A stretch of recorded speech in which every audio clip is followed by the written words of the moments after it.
I mean details మాకు చెప్పండి.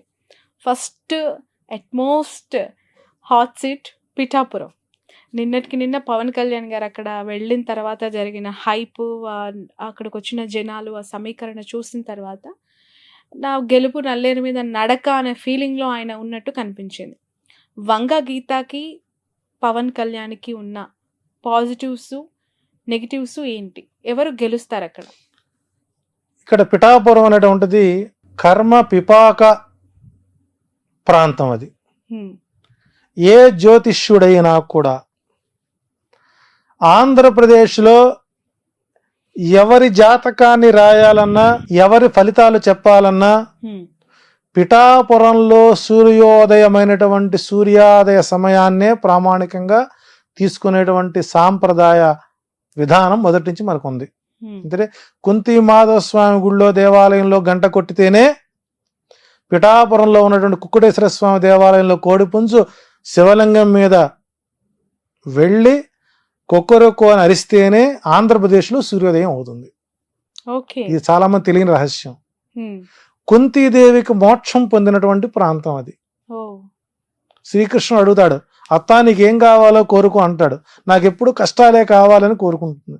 అదేంటత్త అందరూ అని కోరు ఇలా అంటే, కష్టం అనేది ఉంటే కదా నువ్వు నాకు కనపడేది, కాబట్టి నాకు కష్టాలు ఉండాలి, నువ్వు కంటికి కనపడాలి. ఎందుకంటే కుంతి మోక్షస్థానం అంటారు దాన్ని.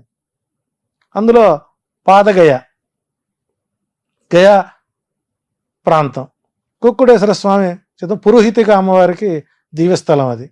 ఇలాంటి ప్రాంతంలో పిఠాపురం చరిత్రలో 1951 నుంచి 2019 వరకు స్థానికులకు మాత్రమే అక్కడ విజయ అవకాశాలు ఎక్కువ ఉంటాయి.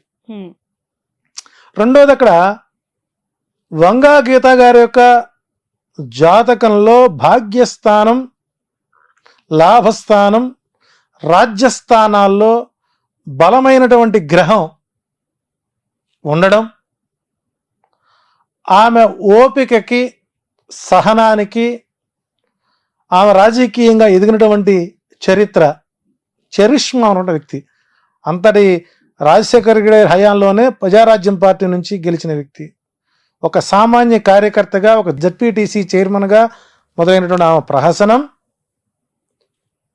ఈ సంవత్సరానికి బలమైనటువంటి గ్రహస్థితులు ఉంటాయి. ఇక్కడ 36,000 ఓటు బ్యాంక్, దేవాంగ పద్మశాలి ఉన్నటువంటి ఓటు బ్యాంక్.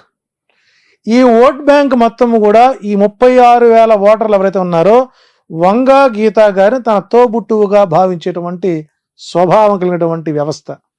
మంచికి కానీ చెడుకు కానీ ఏ రోజు ఇంటికెళ్ళినా తలుపు తట్టి పలకరించేటువంటి మనస్తత్వం.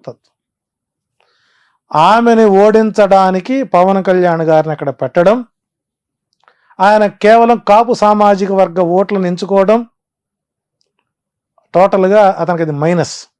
ఇప్పుడు నిన్న మనం చూసాం, నిన్న మధ్యాహ్నం కార్యకర్తలందరూ ఆయన కలవడానికి వెళితే సెక్యూరిటీ గార్డ్స్ కొట్టి పంపించారు వాళ్ళు.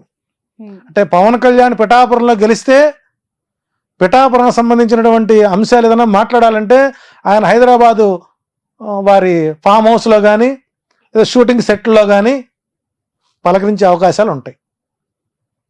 రెండోది, ఓపిక, సహనము, నిబద్ధత, నిజాయితీ, శుక్రగ్రస్త జాతకుడు పవన్ కళ్యాణ్ గారు.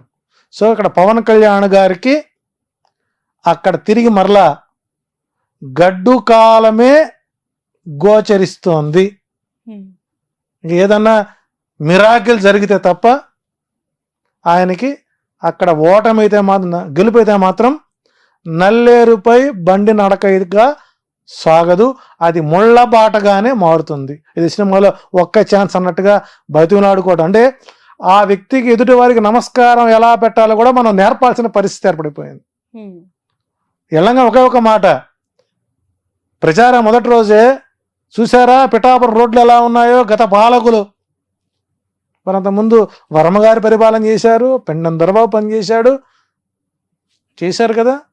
అంటే ఇక్కడ అక్కడ ఎన్ని గ్రామాలు ఉన్నాయి, ఆ గ్రామంలో ఓట్ బ్యాంక్ ఎంత ఉంది, ఎవరికి ఏమిటో తెలియనటువంటి స్థితిలో ఓటర్లు, పిఠాపురం ఓటర్లు చాలా తెలివైన వాళ్ళు, విఘ్నులు. కాబట్టి పవన్ కళ్యాణ్ గెలిపించుకొని సినిమా షూటింగ్ల కోసం తిరగాల్సిన అగస్త్యం రాకూడదు అనుకునే వాళ్ళందరూ కూడా వైసీపీకే ఓటేసే అవకాశాలు ఉంటాయి. రెండోది ఇక్కడ లాజిక్ మనం మిస్ అవ్వకూడదు. ఇక్కడ పవన్ కళ్యాణ్ ఇక్కడ స్థానికంగా పాతుకుపోతే వర్మకి లైఫ్ రాజీ జీతం ఎక్కడి నుంచి వస్తుందండి? కాబట్టి ఇక్కడ పవన్ కళ్యాణ్ ఓడించడానికి తెలుగుదేశం పార్టీ షాడోగా వర్మ గారిని దించి నీవు పవన్ కళ్యాణ్ ఓడించుకొని వస్తే మీకు నేను ఎమ్మెల్సీ పదవి ఇస్తాను. ఎందుకంటే అదే పవన్ కళ్యాణ్ కనుక తిరిగి అసెంబ్లీకి వస్తే లోకేష్ గారి రాజకీయం దెబ్బతింటుంది. సో ఇక్కడ స్వార్థపూరితమైనటువంటి కుట్ర కోణంలో ఆర్జీవి గారికి మరొక వెన్నుపోటు చరిత్ర 3వ ఎపిసోడ్కి అవకాశాలు ఎక్కువ ఉంటాయి. కాబట్టి పవన్ కళ్యాణ్ ఓటమి తేలికైన, గెలుపు మాత్రం నల్లేరుపై బండినడక మాత్రం కాదు. అవకాశం స్థానికంగా ఉన్నటువంటి వ్యక్తులకే వాళ్ళు పిఠాపురంలో గెలుపుకు అవకాశాలు ఎక్కువ ఉంటాయి. అంటే వైసీపీ కంటే ఎక్కువగా టీడీపీ పవన్ కళ్యాణ్ ఓడగొట్టాలని ప్రయత్నం చేస్తుందంటారా?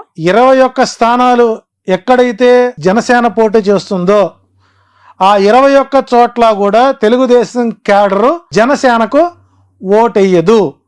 ఇందాక 44 స్థానాలు చెప్పాను నేను. ఈ 21 స్థానాల్లో కూడా టీడీపీ వాళ్ళు వైసీపీని గెలిపిస్తారు 65. ఓకే. సో కాబట్టి అసాధ్యమైనటువంటి ప్రయత్నం చేశాడు. ఇదే పిఠాపురం కాకుండా కాకినాడ గనక వెళ్ళినట్లయితే పవన్ కళ్యాణ్ అసెంబ్లీలో అడుగుపెట్టేవాడేమో.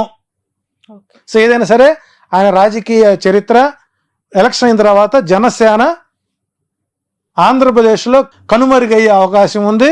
బీజేపీలో మెర్జ్ అవ్వడానికి అవకాశాలు ఎక్కువ ఉన్నాయి. రైట్. నెక్స్ట్ క్వశ్చన్, అంటే నెక్స్ట్ అంతే ఉత్కంఠగా ఉన్న మరొక నియోజకవర్గం హిందూపూర్. అక్కడ ఇప్పటి వరకు టీడీపీ జెండా తప్ప ఇంకొక జెండా ఎగరలేదు. టీడీపీ కంచుకోటగా భావించే నియోజకవర్గం. అక్కడ ఒక మహిళని జగన్ రంగంలోకి దించారు, దీపిక. సో బాలయ్య గారికి ఎట్లా ఉంది విజయ అవకాశం? ఆయనే పెద్ద జ్యోతిష్యుడు, ఆయనకన్నీ తెలిసినవాడు. గత చరిత్ర మొత్తం చూసినట్లయితే ఆయన ఆ నియోజకవర్గాన్ని ఎప్పుడు కూడా చూసినవాడు కాదు. భూ కబ్జాలు, సెటిల్మెంట్లు, పిఏలే రాజ్యపాలన చేసేవారు. ఇప్పుడు ఆపరేషన్ లేకుండానే మోకాళ్లకు ప్లాస్మా ట్రీట్మెంట్. మీ ఆర్థోపెటిక్ సమస్యలన్నిటికీ రోబోటిక్ టెక్నాలజీ ద్వారా తక్కువ ఖర్చుతో శాశ్వత పరిష్కారం. Free consultation. ప్రతి ట్రీట్మెంట్ పై 20% డిస్కౌంట్. ఈ ఆఫర్ కొద్ది రోజులు మాత్రమే. త్వరపడండి. V9 hospitals 9281465842.